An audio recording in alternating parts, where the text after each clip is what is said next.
Ya, halo Kak Prof. Perkenalkan saya Yeskiel dan ini adalah PPT buatan saya, yaitu maksud saya riset saya yang berjudul Kegagalan Indonesia dalam Menarik Investasi Tesla tahun 2021 sampai 2024. Jadi waktu itu kan sebelumnya Elon Musk ingin investasi kan di Indonesia, cuma tidak jadi karena banyak alasan yang kira-kira salah satunya dari Indonesianya sendiri itu ya. Nah, kemudian ini adalah outline dari PPT saya ini atau penelitian saya. Pertama ada latar belakang, kemudian rumusan masalah, ketiga tujuan dan manfaat penelitian, keempat literatur review, kelima kerangka teori atau konsep, karena metodologi penelitian, ketujuh teknik pengumpulan data. Nah, ini adalah latar belakang kenapa sih saya ngambil judul ini atau topik ini. Yang pertama karena emang ketika Tesla ingin investasi di Indonesia melalui baterai mobil listrik, karena Indonesia sendiri kan punya potensi atau cadangan sumber daya alamnya, yaitu nikel yang cukup melimpah, yakni 5.325.790, berapa ini? Banyak sekali ya. Ya kira-kira segitu ada di saya tidak tahu membacanya gimana. Itu adalah kutipan yang saya ambil dari website. Nah, kemudian juga perusahaan Tesla milik Elon Musk ingin berinvestasi pada sektor energi terbarukan, namun menjadi masalah adalah Indonesia sendiri masih bergantung pada energi tidak terbarukan seperti batu bara. Nah, ya jadi kebanyakan listrik di Indonesia ini masih didominasi oleh batu bara yang menghasilkan banyak zat CO2 atau zat pembakarannya, karena memang Indonesia sendiri kebutuhan akan energinya itu juga banyak ya. Nah, ini adalah komentar saya. Dengan sumber daya nikel yang melimpah, Indonesia mungkin bisa meyakinkan Tesla untuk berinvestasi. Namun ketergantungan akan batu bara menjadi halangan tersendiri. Nah, ini adalah salah satu yang dipermasalahkan bagi Elon Musk sendiri ketika ingin berinvestasi di Indonesia. Nah, ini adalah rumusan masalahnya ya. Rumusan masalahnya bagaimana strategi Indonesia seharusnya untuk memperbesar kemungkinan investasi Tesla bisa terjadi. Jadi rumusan masalah ini lebih kepada gimana sih strategi Indonesia seharusnya agar investasinya Tesla ini bisa terjadi. Nah, saya juga memiliki tujuan dan manfaat bagi pemerintah Indonesia sendiri mungkin ya, kalau memang didengar. Jadi tujuan pertama itu menentukan faktor-faktor yang menyebabkan kegagalan investasi. Yang kedua, menilai kesiapan infrastruktur dan peraturan yang berkaitan dengan kendaraan listrik Indonesia. Yang keempat, memberikan rekomendasi strategis untuk meningkatkan daya tarik asing di masa depan. Itu dari tujuannya. Kemudian dari manfaatnya itu memberikan rekomendasi strategis bagi pemerintah Indonesia dalam upaya menarik investasi asing. Kedua adalah memberikan wawasan tentang dinamika hubungan internasional dan investasi asing, serta tantangan yang dihadapi oleh negara berkembang dalam menarik investor global. Yang ketiga adalah memberikan analisis tentang kesiapan industri lokal dalam menyambut investasi di sektor kendaraan listrik. Nah, jadi ketiga masing-masing dari itu adalah tujuan dan manfaat penelitian saya ini. Kemudian literatur review.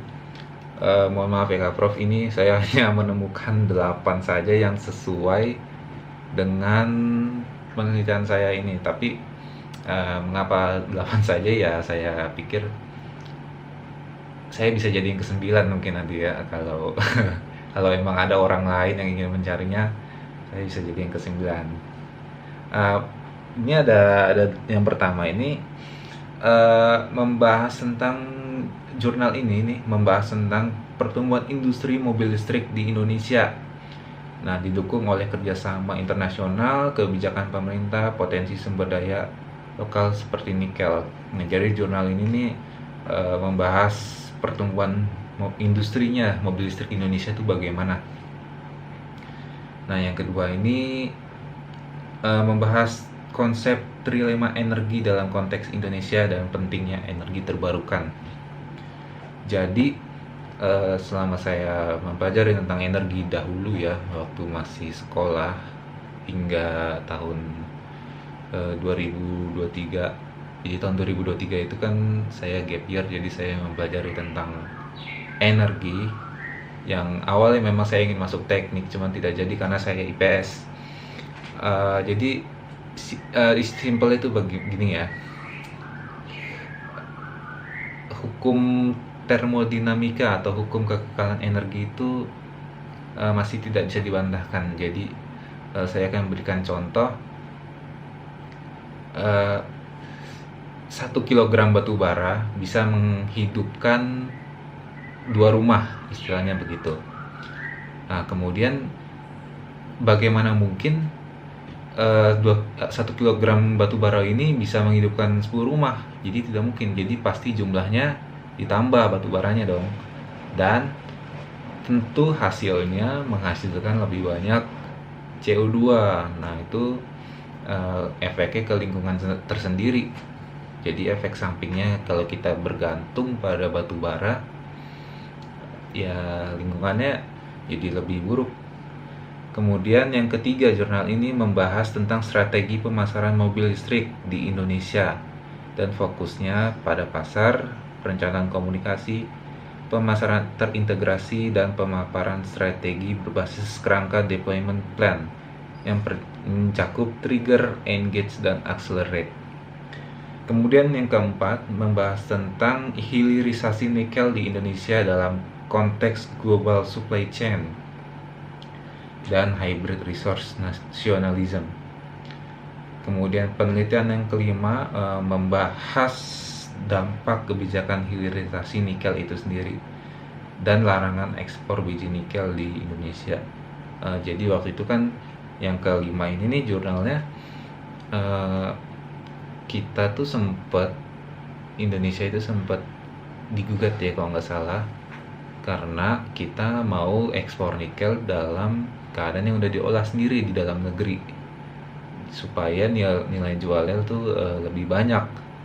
Tapi kan banyak negara tidak terima akan hal itu, jadi diprotes. Dan ini yang ke-6 nih di slide ini. Penelitian ini mengkaji dinamika persaingan dan prospek industri mobil listrik di Indonesia dan menunjukkan potensi pertumbuhan signifikan dengan dukungan pemerintah dan perkembangan teknologi meskipun menghadapi tantangan seperti infrastruktur, harga, dan persepsi konsumen. Kemudian yang ketujuh ini membahas tentang, ini lebih ke arah lokal ya kalau jurnal yang ketujuh ini. Jadi membahas tentang strategi pemerintah Provinsi Jawa Tengah dalam meningkatkan investasi penanam modal asing. Nah, jadi di Jawa Tengah ini ada penelitiannya tentang peningkatan penanaman modal asing. Jadi modal dari luar ditanam di situ. Fokusnya itu pada regulasi, kemudian teknologi melalui aplikasi, inovasi melalui forum, serta program organisasi untuk menarik minat investor. Dan yang ke-8 yang terakhir ini, penelitian ini membahas tentang tata kelola energi tak terbarukan di sektor pertambangan batu bara di Indonesia, kemudian menyoroti tantangan ketersediaan energi dan dampak lingkungan, serta upaya teknologi ramah lingkungan, efisiensi energi, dan regulasi ketat untuk mencapai keberlanjutan jangka panjang. Nah, itu adalah literatur review saya ya. Sekali lagi mohon maaf Kak Prof, saya hanya menemukan 8 karena ini sudah memakan banyak waktu saya beneran. Nah, ini adalah kemudian next. Nah, ini adalah kerangka atau teori konsep.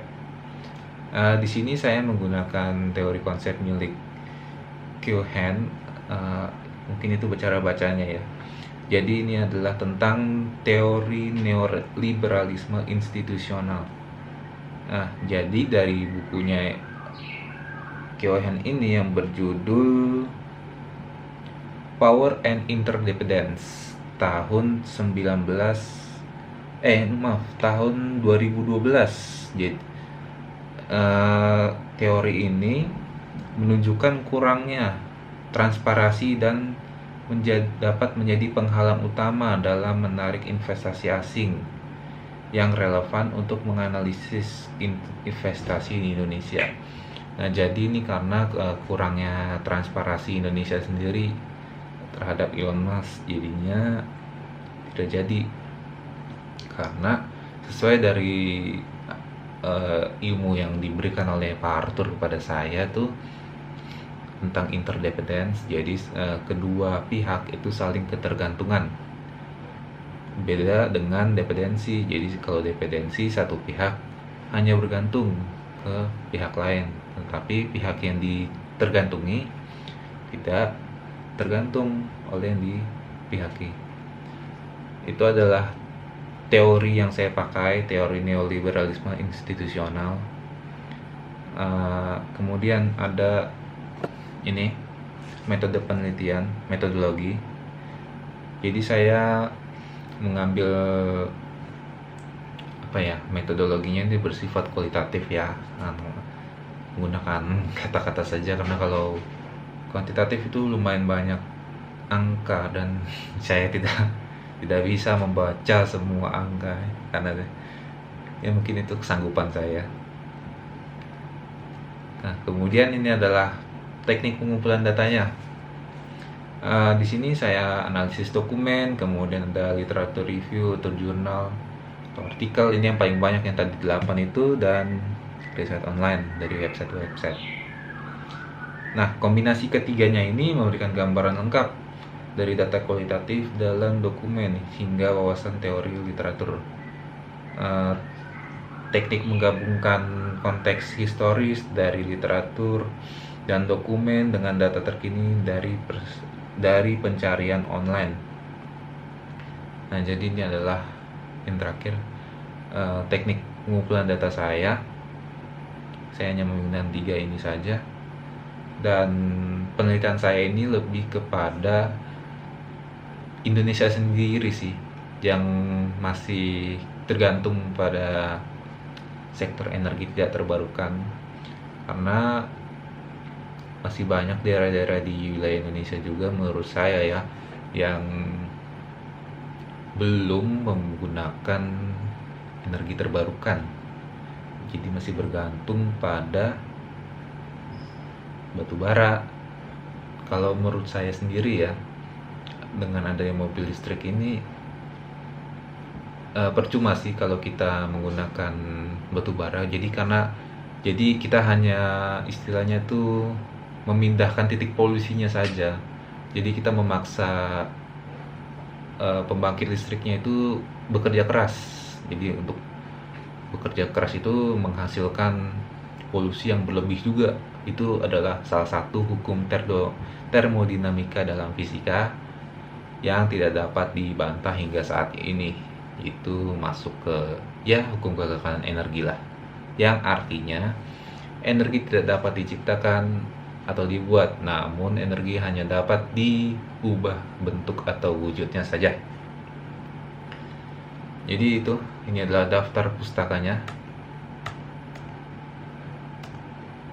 Itu saja mungkin cover untuk presentasi saya. Ini sudah 14 menit.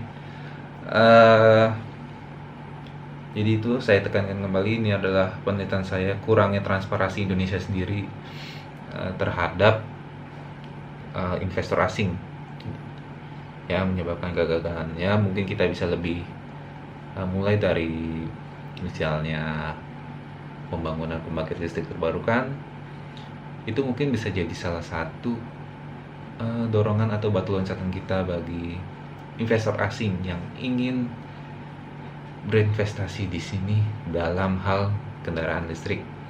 Mungkin itu saja, Kak Prof. Terima kasih.